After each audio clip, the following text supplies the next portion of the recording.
This is how I went from a 2:17 800 meters to a 2:01 800 meters in just over 1 year.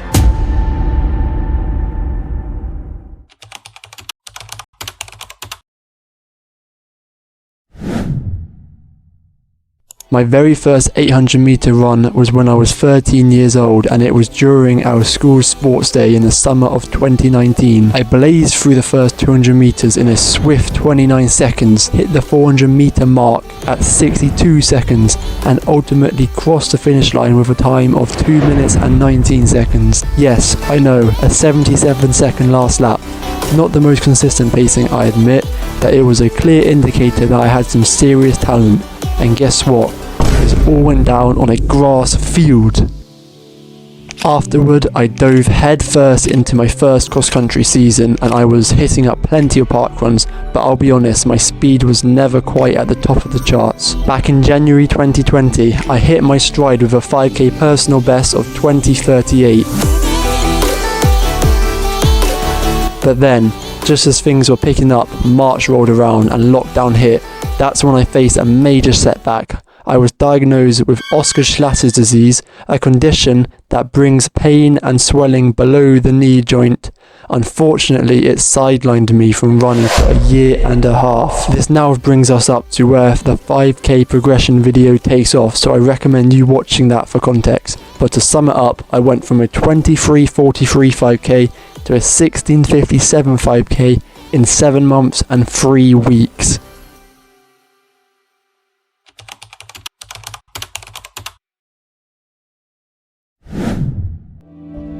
After achieving a new personal best in the 5k, I was at the peak of my fitness journey. However, this high was short-lived. I decided to push myself with 2 intense 800 meter training sessions, resulting in splits that were really good for that time. Unfortunately, I ran in spikes that were too big and used an unpracticed toe running technique, typically reserved for sprinting. This combination led to my first ever injury, a fairly mild pain in the top of my left foot, but I took time off to not risk any further injuries. After a grueling 9 days of no running, except for a cautious jog to test my recovery, numerous ice baths, physiotherapy sessions and elliptical training to maintain my fitness, my foot began to heal. I slowly reintroduced running into my routine, 1 run at a time. My fitness gradually improved, and my excitement for the 800 meter race fueled my determination to get back on track. However, my comeback race turned out to be one of the worst experiences in my athletic journey. A troublesome right leg causing a slight limp combined with the scorching 30 degrees weather led to a disappointing performance. I crossed the 400 meter mark in 65 seconds and finished with a time of 2:17.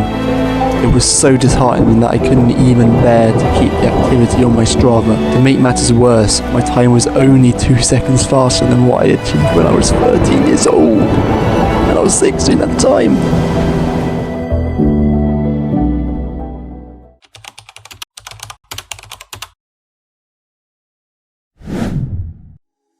Following the disappointing 800 meter race, my motivation soared to unprecedented levels, and this newfound determination was clearly reflected in my running performance. As August drew to a close, I completed a 5k race in 17:09.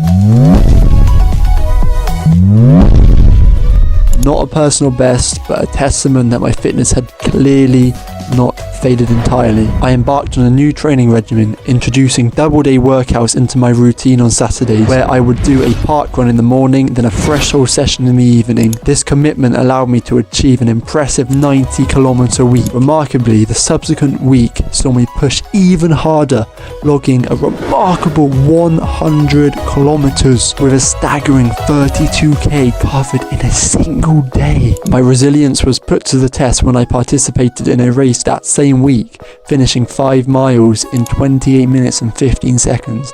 My endurance was undeniably on the rise.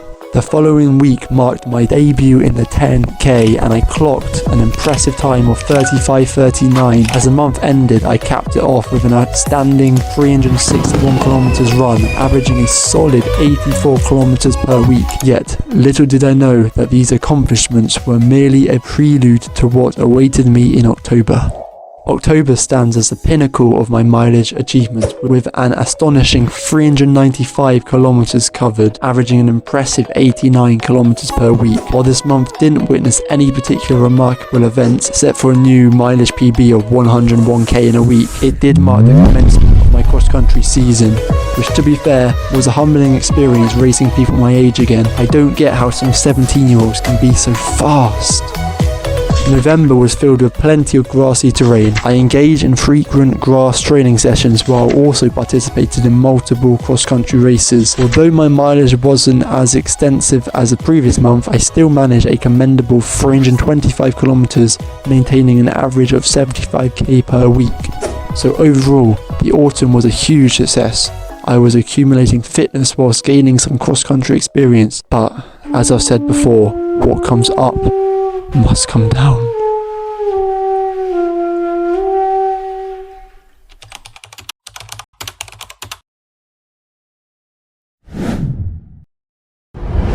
In early December, I participated in a cross-country race as I normally do. During the race, I ran as I usually would, but afterwards, I noticed a slight discomfort in the top of my foot. Initially, I didn't pay much attention to it. The following day, I prepared for a 20k long run, but I made the mistake of lacing my shoes too tightly to the extent that my toes went numb. This worsened the condition of my foot, yet still, the pain was relatively minor. It involved a tendon on the top of my foot that was protruding slightly and causing discomfort by rubbing against the top of my shoes. To address this problem, I decided to take a day off between each run, adjusted the way I laced up my shoes, and began the recovery process. Unfortunately, this setback had a negative impact on my overall fitness. As I was still figuring out how to resolve the issue with my foot, I recorded a time of 28:27 in a 5-mile race and 17:28 in a 5k race on New Year's Eve. The mileage was low. These times were not reflective of the level of fitness I had aimed to achieve, but I can't give up. That's not an option. In January, my focus was primarily on recovery as I patiently awaited the improvement of my foot condition, which was hindering me from returning to my usual running mileage. During the month, I managed to accumulate only 182 kilometers, which was less than half of my previous mileage in September and October. There weren't any notable events or developments, except for one exciting milestone. This is when I started my YouTube channel. Let's go!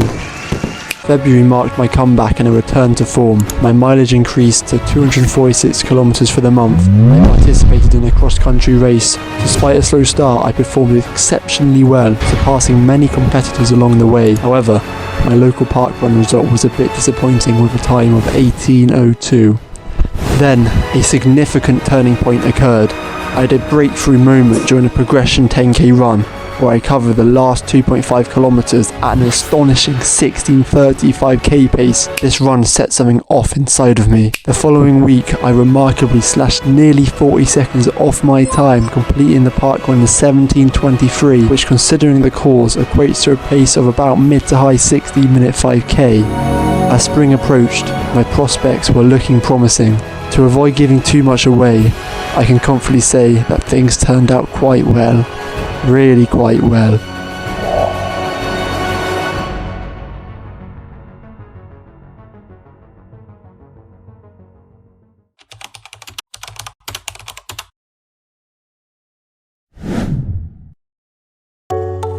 In the closing days of February, I found myself compelled to take a brief hiatus from my running routine due to an ear surgery necessitated by a perforated eardrum. Regrettably, this forced me to forego my final cross-country race of the season.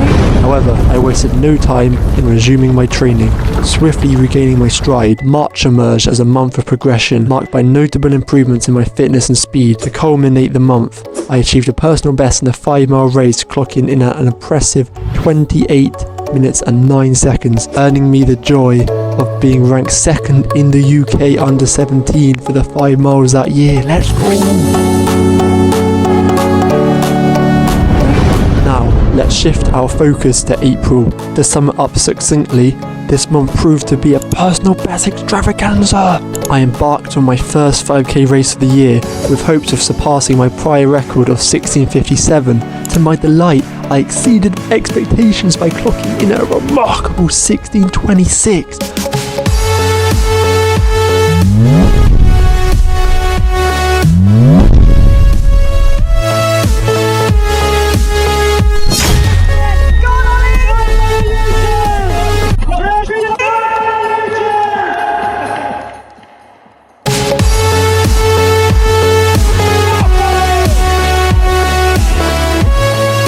31-second PB. For those interested, you can find the race vlog on my YouTube channel. Momentum is a beautiful thing because the following week I achieved a new personal best in the 10k, completing it in 35 minutes and 27 seconds. The week after that, I set a new personal best in a parkland at 16:55. Remarkably, the week after that, I narrowly bested my 5k personal record by a single second, finishing in an astonishing 16:25. Despite the slight margin of improvement, I felt immense relief knowing that my prior achievements wasn't a one-time occurrence. And now we find ourselves in the month of May, the beginning of my first proper track season.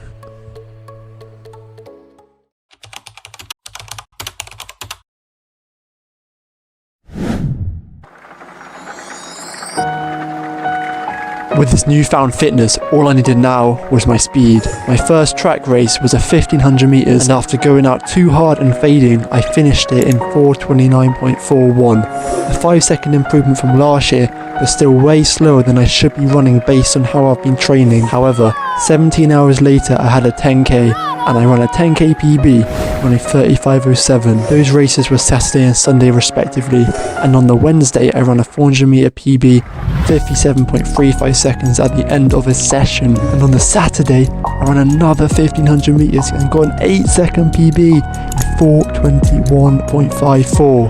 Yes, I just ran 4 PBs in 1 week. There's a video on my channel about it, feel free to check it out. I then knocked a further 3 seconds off my time, running 4:18.48. Due to my lack of fitness though, I raced a disappointing 5k in 16:34, but to make up for it, I did win 2 1500 meters, gaining good racing experience. Now this is where the 800 meter races started. On my debut race, I felt lethargic, inexperienced and nervous on the start line. I went through the first lap in 61 seconds and then finished in 2:05.02. Already a 12-second PB, but I was hungry for more. Not long later, I ran an incredible 800 meter race. The first lap I felt lethargic once again, but on the second lap I went crazy and ended up closing a 40-meter gap to take the win with a time of 2:02.57, and the PB spree continues. My next race I lined up facing that familiar fatigue feeling. I felt terrible on the first lap, going through in 60 seconds, but then amazing on the second and crossed the line in a splendid 2:01.6. But it's not over yet. I ran 2 more 800 meter races, but unfortunately both of them didn't go to plan, running 2:02.64 and 2:03.65. I had 1 800 meter race left of the season. I was doubting myself, and after the last 2 poor performances, I had low expectations. It was a hot Saturday afternoon, and I followed my usual warm-up routine, feeling not the best. I was called to my marks, and the gun went off. I played the cheeky game of sitting behind someone and letting them do all the work, and it paid off.